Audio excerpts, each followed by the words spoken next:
विरासतें जिन्हें इतिहास की किताबों में पहले पन्ने पर अतीत के वैभव का चेहरा होना चाहिए, उन्हें वामपंथी इतिहासकारों ने किताबों के कुछ आखिरी पन्नों पर समेट कर रख दिया। आज हम बात करेंगे अभी तक के ज्ञात इतिहास की सबसे महान विश्वविद्यालय यानी कि नालंदा विश्वविद्यालय। आज भले ही भारत शिक्षा के मामले में 191 देशों की लिस्ट में 145वें नंबर पर हो, लेकिन कभी यही भारत अज्ञानता के अंधकार से ज्ञान की प्रकाश की ओर जाने वाली सभ्यताओं का प्रतिनिधित्व करता था। बड़ी बढ़ती उम्मीदें, बढ़ती जनसंख्या और शिक्षा को व्यवसाय बनाने के दौर में आज जहां सैकड़ों छात्र पर केवल एक अध्यापक उपलब्ध होते हैं, वही सदियों से पहले इस विश्वविद्यालय में वैभव के दिनों में इसमें 10,000 से अधिक छात्र और 2,000 से अधिक शिक्षक शामिल थे, यानी केवल 5 छात्रों पर एक अध्यापक। इसकी विशालता का अंदाज इसी बात से लगाया जा सकता है कि इसमें 8 अलग अलग परिसर और 10 मंदिर थे। साथ ही कई अन्य मेडिटेशन हॉल और क्लासरूम थे। यहाँ पुस्तकालय एक 9 मंजिला इमारत में स्थित था, जिसमें 90 लाख पांडुलिपि सहित लाखों किताबें रखी हुई थी। विश्वविद्यालय अपने समकालीन सभी सभ्यता के शिक्षा केंद्रों के कुछ इस तरह श्रेष्ठ था कि यहाँ सिर्फ भारत ही नहीं बल्कि कोरिया, जापान, चीन, Tibet, Indonesia, Iran, Greece, Mongolia समेत कई दूसरे देशों के स्टूडेंट्स भी पढ़ाई के लिए आते थे। और सबसे हैरान करने वाली बात यह है कि उस दौर में यही literature, astrology, psychology, law, astronomy, science, warfare, इतिहास, मैथ्स, आर्किटेक्चर, भाषा विज्ञान, इकोनॉमिक्स सहित कई विषय पढ़ाए जाते थे। इसका पूरा परिसर एक विशाल दीवार से घिरा हुआ था, जिसमें प्रवेश के लिए एक मुख्य द्वार था। उत्तर से दक्षिण की ओर मठों की कतार थी। केंद्रीय विद्यालय में 7 बड़े कक्ष और इसके अलावा 300 अन्य कमरे थे। इनमें गुरुओं की व्याख्यान करते थे। मठ एक से अधिक मंजिल के होते थे। प्रत्येक मठ के आंगन में एक कुआं बना था।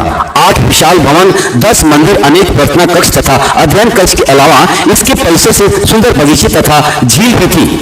इस यूनिवर्सिटी से देश विदेश से पढ़ने वाले छात्रों के लिए छात्रावास की सुविधा भी थी। यूनिवर्सिटी में प्रवेश परीक्षा इतनी कठिन होती थी कि केवल विलक्षण प्रतिभाशाली विद्यार्थी ही प्रवेश कर पाते थे। यहाँ आज के विश्वविद्यालय की तरह छात्रों का अपना एक छात्र संघ होता था। वे स्वयं इसकी व्यवस्था तक चुनाव करते थे। छात्रों को किसी प्रकार की आर्थिक चिंता न थी। उनके लिए शिक्षा, भोजन, वस्त्र और सभी उपचार सभी निःशुल्क थे। राजा के शासन की ओर विश्वविद्यालय की 200 गांव दान में मिले थे, जिन्हें प्राप्त आय और अनाज से खर्च चलता था। लगभग 800 सालों तक अस्तित्व में रहने के बाद इस विश्वविद्यालय को भूखे, नंगे, असभ्य आदमखोरों की नजर लग गई। सन 1193 में नालंदा विश्वविद्यालय को नजायजों की औलाद बख्तियार खिलजी के अधीन तुर्क आक्रमणकारियों द्वारा बर्बाद कर दिया गया।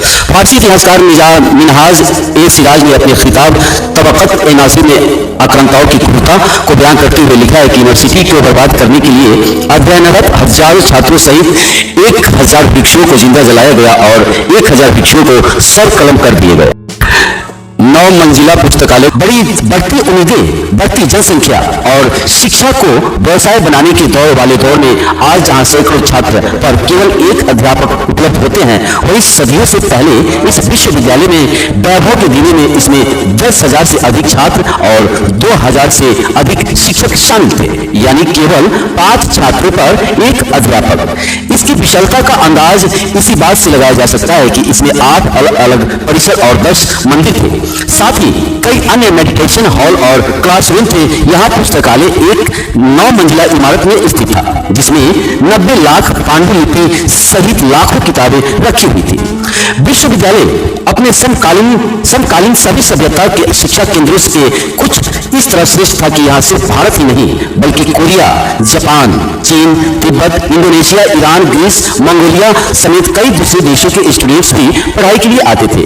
और सबसे हैरान करने वाली बात यह है कि उस दौर में यही literature, astrology, psychology, law, astronomy, science, warfare, इतिहास, मैथ्स, आर्किटेक्चर, भाषा विज्ञान, इकोनॉमिक्स सहित कई विषय पढ़ाए जाते थे। इसका पूरा परिसर एक विशाल दीवार से घिरा हुआ था, जिसमें प्रवेश के लिए एक मुख्य द्वार था। उत्तर से दक्षिण की ओर मठों की कतार थी। केंद्रीय विद्यालय में 7 बड़े कक्ष और इसके अलावा 300 अन्य कमरे थे। इनमें गुरुओं की व्याख्यान करते थे। मठ एक से अधिक मंजिल के होते थे। प्रत्येक मठ के आंगन में एक कुआं बना था। 8 विशाल भवन, 10 मंदिर, अनेक प्रार्थना कक्ष तथा अध्ययन कक्ष के अलावा इसके परिसर से सुंदर बगीचे तथा झील भी थी। इस यूनिवर्सिटी से देश विदेश से पढ़ने वाले छात्रों के लिए छात्रावास की सुविधा भी थी। यूनिवर्सिटी में प्रवेश परीक्षा इतनी कठिन होती थी कि केवल विलक्षण प्रतिभाशाली विद्यार्थी ही प्रवेश कर पाते थे। यहाँ आज के विश्वविद्यालय की तरह छात्रों का अपना एक छात्र संघ होता था। वे स्वयं इसकी व्यवस्था तक चुनाव करते थे। छात्रों को किसी प्रकार की आर्थिक चिंता न थी। उनके लिए शिक्षा, भोजन, वस्त्र और सभी उपचार सभी निःशुल्क थे। राजा के शासन की ओर विश्वविद्यालय की 200 गांव दान में मिले थे, जिन्हें प्राप्त आय और अनाज से खर्च चलता था। लगभग 800 सालों तक अस्तित्व में रहने के बाद इस विश्वविद्यालय को भूखे, नंगे, असभ्य आदमखोरों की नजर लग गई। सन 1193 में नालंदा विश्वविद्यालय को नजायजों की औलाद बख्तियार खिलजी के अधीन तुर्क आक्रमणकारियों द्वारा बर्बाद कर दिया गया।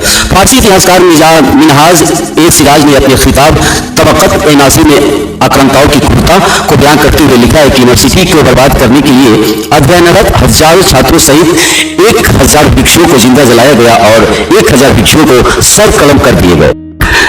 9 मंजिला पुस्तकालय को जला दिया गया। इसके साथ ज्ञान, विज्ञान, तकनीक और मानवता को आदर्शों के समेटने वाली लाखों पुस्तकें भी उसकी आग में झुलसकर सैकड़ों मीटर ऊंचे उठते हुए धुएं में हमेशा के लिए कहीं ओझल हो गई।